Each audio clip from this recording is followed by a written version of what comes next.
శ్రావణ మాసాన్ని పురస్కరించుకొని ఈరోజు ఆర్మూర్ పట్టణంలోని అత్యంత ప్రాచీనమైనటువంటి లక్ష్మీ నరసింహ ఆలయంలో మరి ఈరోజు రక్షాబంధన్ పూర్ణిమ సందర్భంగా కూడా మా క్షత్రియ బంధువులు కాకుండా ఇతర కులాల చాలామంది భక్తులు పెద్ద సంఖ్యలో ఇక్కడ విచ్చేసి ఆ యొక్క నరసింహస్వామిని యొక్క ప్రత్యేక పూజలు చేసి ఆ యొక్క నరసింహస్వామిని యొక్క ఆశీర్వాదం పొందడం జరిగింది.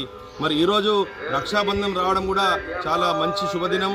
ఎందుకంటే ప్రపంచవ్యాప్తంగా కూడాను ప్రతి ఒక్కరు కూడా ఈరోజు అక్కా చెల్లెలు అన్నదమ్ములు అందరూ కలుపుకొని జరుపుకునేటువంటి పండుగ.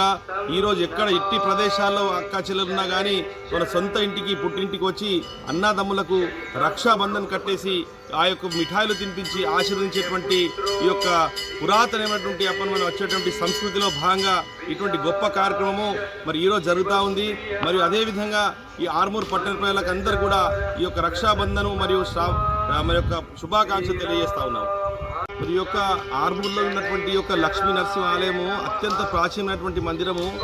ఇక్కడ లక్షలాది మంది భక్తులు ఇక్కడ వచ్చేస్తారు. ఎందుకంటే ఒక పూర్తి విశ్వాసము ఇక్కడ ఏదైతే కోరికలు కోరుకుంటారో ఖచ్చితంగా నెరవేరుతాయని చెప్పేసి అపారమైనటువంటి నమ్మకంతో ఇక్కడ చాలా మంది భక్తులు వచ్చేసి ఇక్కడ పూజలో ప్రత్యేక పూజలో పాల్గొని ఇక్కడ స్వామివారి ఆశీస్సులు పొంది ఇక్కడ అన్నదాన కార్యక్రమాలు కూడా అప్పుడప్పుడు చేస్తూ ఉంటారు. కాబట్టి ఇది చాలా పుణ్యక్షేత్రము.